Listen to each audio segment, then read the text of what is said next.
Tyler, Greg, and Ryan are the same age, earn the same salary, and start with the same money. They all want the same thing: to turn the stock market into real wealth. Tyler decides he's going to actually beat the market. He learns to read charts, watches the open every morning, and trades in and out of positions every single day, hunting the moves everyone else is too late to catch. Greg takes the calmer version. He holds his trades for a few days or a few weeks, swinging with the trend. And Ryan does almost nothing at all. He buys one index fund every month and closes the app. For the first couple of years, Tyler looks like the obvious genius. He's up on weeks the others are flat, he's got screenshots, he's got stories, and he's convinced the other two are leaving money on the table. He thinks he's winning, and on the scoreboard he checks every night, he is.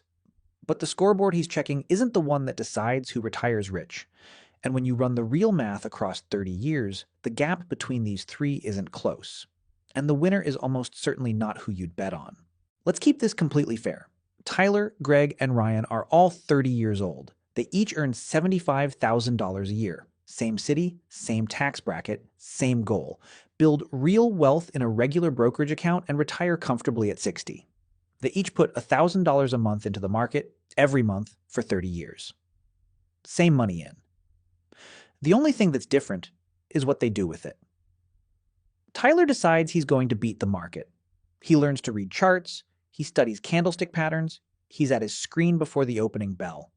He buys and sells the same day, hunting for the moves, in and out, over and over, hundreds of trades a year.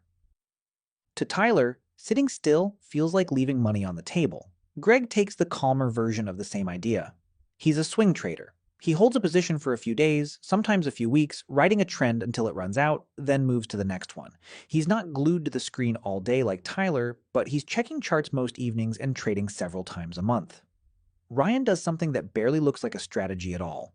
He buys one low-cost S&P 500 index fund, the entire US stock market in a single purchase every month for $1,000. He doesn't pick stocks. He doesn't read charts. He doesn't time anything. He buys and he closes the app. At the barbecue, Tyler has the stories. Greg has opinions about where the market's heading. Ryan has nothing to say because "I bought the index again" isn't a conversation. But feelings and math are two very different things. And over the next 30 years, the quiet one is about to expose everything the other two believed. For the first couple of years, Tyler looks like the obvious genius. He hits a hot streak. There are weeks he's up 4% while Greg and Ryan are flat. He screenshots his best days and sends them to the group chat. He talks about being green on the month, about having an edge, about how he's actually doing something while his friends just sit there. The wins feel like proof.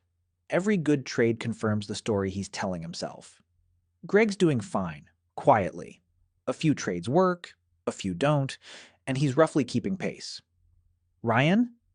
There's nothing happening on Ryan's screen at all. Just a number that ticks up a little, drifts down a little, and steadily grinds higher. No drama, no screenshots, no story. On the only scoreboard Tyler ever looks at, this week versus last week, he's winning. But here's what Tyler can't see yet. Every winning trade he closes is a taxable event the same year he closes it. Every round trip costs him a little in spreads and fees. And the trades he loses don't make the group chat. Wall Street has understood the math on active trading for decades. Tyler's trading app has never once mentioned it. The mirage is forming. He just doesn't see it. And then Tyler has the year that convinces him he's right about everything. A couple of years in, the market runs hot, his trades line up, and he posts a monster 12 months. He beats Greg, he beats Ryan, he beats the market itself. For one glorious stretch, he is unambiguously the smartest guy in the group chat. He starts doing the math on going full-time. He looks at what it would take to quit his job and trade for a living. This, he decides, is the proof. The strategy works. Then the year turns. The trades that worked stop working. A couple of big ones go hard against him. And the spring after his monster year, the IRS sends the bill. Taxed as ordinary income, every single dollar of that gain at his full paycheck rate. By the time the dust settles, most of what he made has handed itself back, half in losses and half in tax. The great year wasn't the beginning of something. It was the high point. Tyler just doesn't know that yet. He's already planning the next one. And that one belief that the good year is repeatable is what keeps him in the chair for the next 28 years. Day trading is one of the most heavily marketed activities in all of retail finance, and there's a reason. The action feels incredible, but there's a difference between feeling like a winner and building wealth. Day trading is very good at the first one. It almost never delivers the second. Let's start with the cost almost no trading influencer explains. It's the short-term tax wrecking ball. When you hold an investment for more than a year and sell, your profit is a long-term capital gain, taxed at 0, 15, or 20% depending on income. But when you buy and sell inside a year, which is every single trade Tyler makes, the profit is a short-term gain and it's taxed as ordinary income, the same rate as your paycheck. For Tyler, earning $75,000 a year, that's 22% at the federal level, before his state takes a cent. Every winning trade hands roughly a fifth of the gain straight to the IRS that year before it can ever compound. Then there's the part the screenshots never show. The statistical reality. This isn't opinion. It's some of the most thorough data in all of finance.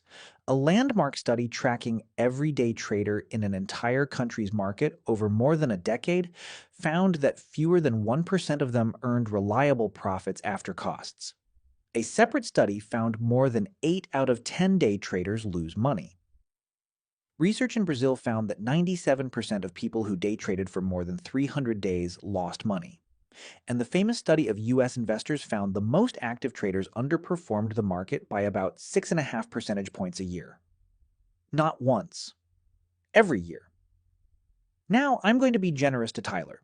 For the rest of this video, we're going to assume Tyler is better than 80% of day traders, that he's actually one of the ones who makes money. We are giving him the optimistic outcome. Keep that in mind because even the generous version of this story doesn't end the way Tyler thinks. There's also the friction, and this is the leak Tyler never actually feels. Every trade carries a cost. The spread between the buy price and the sell price, the occasional fee, the slippage when the price moves a hair before his order fills. On any single trade, it's nothing. A few cents. Not worth noticing. But a day trader doesn't make one trade. Tyler churns his whole account over and over, easily 20 times its value in a single year.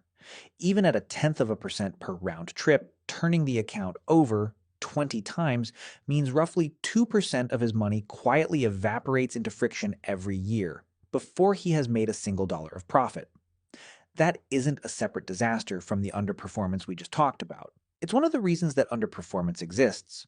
The market doesn't have to beat Tyler. His own trading does the job for free. And finally, there's the trap underneath all of it: overconfidence.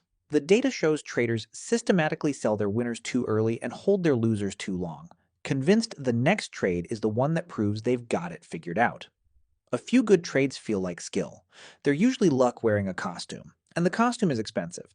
Now, Greg looks at all of that and feels safe. He's not a day trader. He's not making hundreds of frantic trades. He holds for days or weeks. Surely the calmer version is the smart version. It's calmer. It isn't winning. Greg trades far less than Tyler, so two things genuinely improve. His friction costs are lower because he's making a fraction of the trades. And he's not chained to a screen all day. Those are real advantages over Tyler, and they matter. But the two biggest problems don't go away. They just shrink. Greg is still holding almost everything for less than a year, which means almost every gain he takes is still a short-term gain, still taxed as ordinary income at that same 22%. Every year it happens. And he's still trying to time the market, deciding when to get in, when to get out, which trend is real, and which is a trap. The data on that is just as unforgiving for swing traders as for day traders.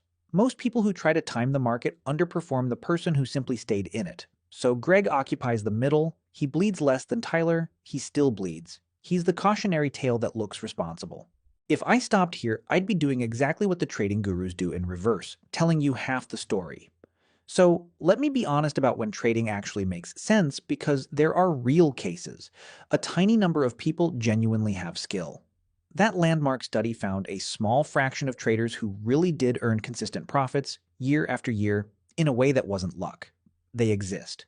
The problem is they're under 1%, and almost everyone who starts trading is certain they're in that group. Confidence isn't evidence. If you're going to trade anyway, doing it inside a Roth IRA changes the tax math completely. Inside a Roth, those short-term gains aren't taxed at all. The single biggest leak in Tyler's strategy, the annual tax on every win, simply disappears. If you must trade, that's where it belongs, not in a taxable account. And there's a real psychological pull here that I'm not going to pretend away. Doing something feels better than doing nothing. For some people, the sense of control is worth a lot.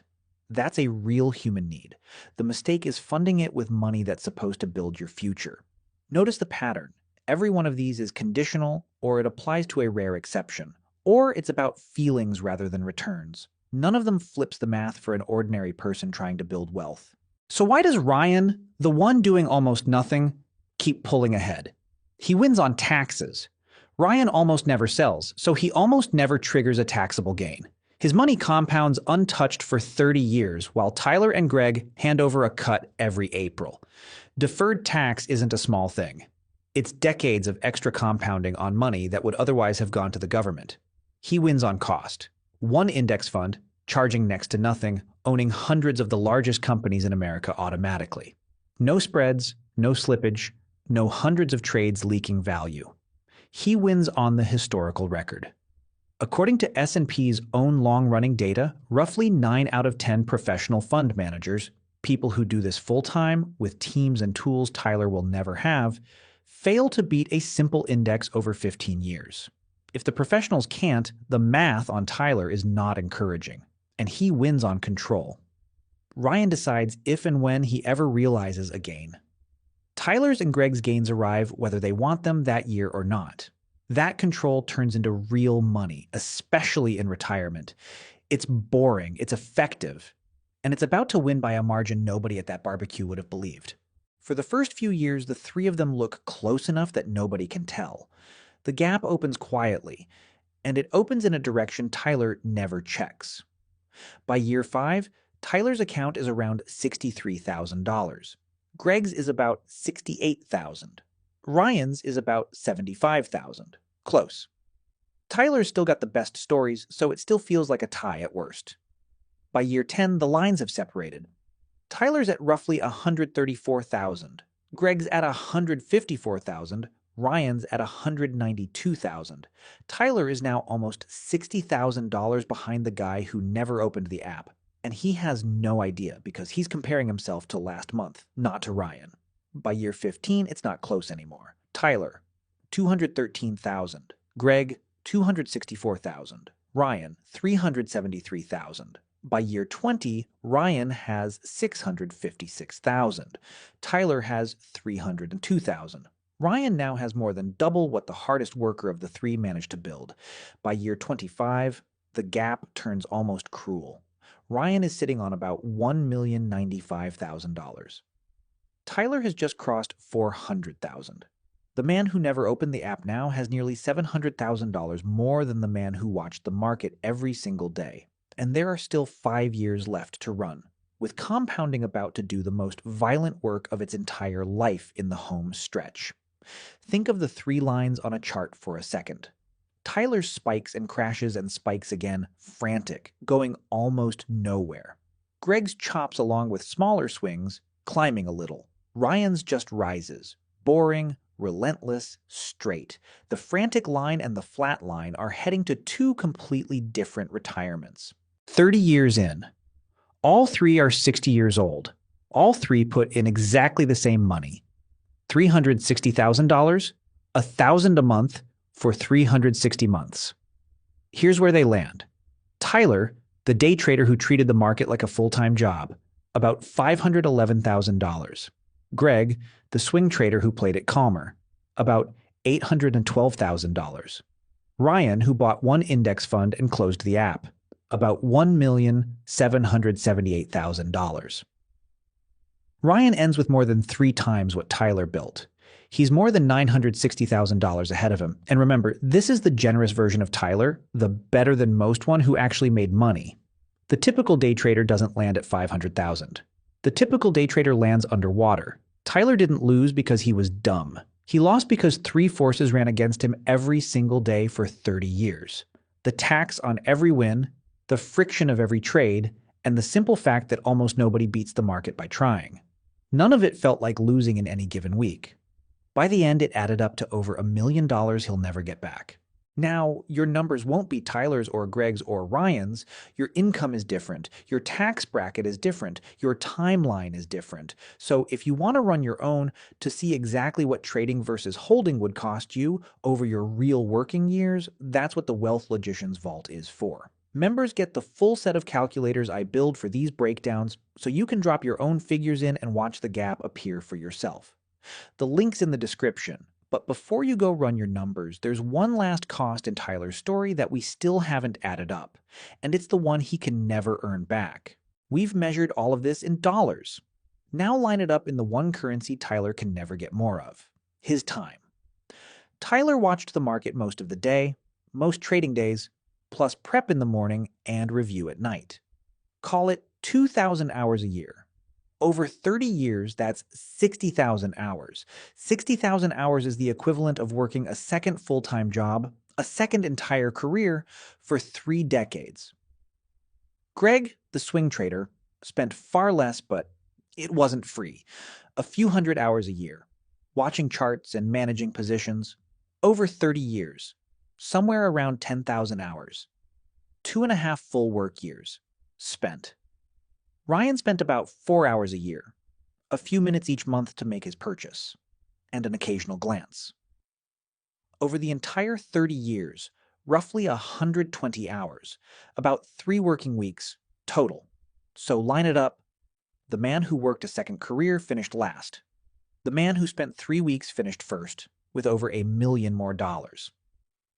Tyler didn't just lose money chasing the market, he paid for the privilege of losing.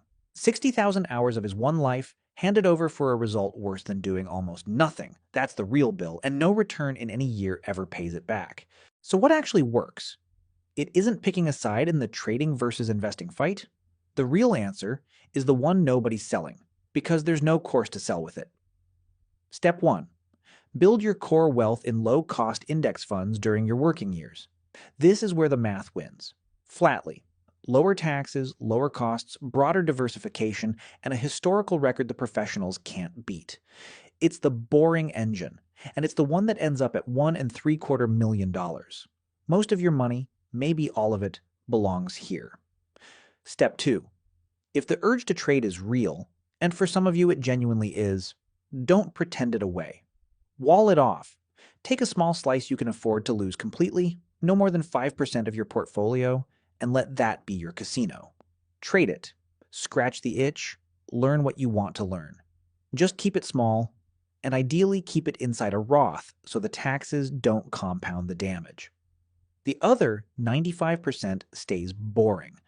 The point isn't to never have fun. The point is to never let the fun touch your future. Step 3. Be honest about the scoreboard. Measure your trading against what the index did over the same period, not against your best week, and count your time as a real cost because it is. If you're putting in hundreds of hours to underperform a fund you could buy in 10 seconds, that's not a hobby. That's an expensive job you're paying to do. The trap was never trading itself. The trap is mistaking activity for progress. Tyler felt like he was winning every single week, and the feeling cost him a fortune and a second lifetime of hours. The market doesn't pay you for effort. For most people, most of the time it pays you for patience. Now, all 3 of these men spread their money across the whole market, or tried to. But what if one of them had skipped the trading and the index entirely and just bought a single great company 30 years ago and never sold? Imagine buying one stock back in 1995 and simply forgetting about it. The number that comes back might be the most surprising math of all. That's a different story, and we'll run it next.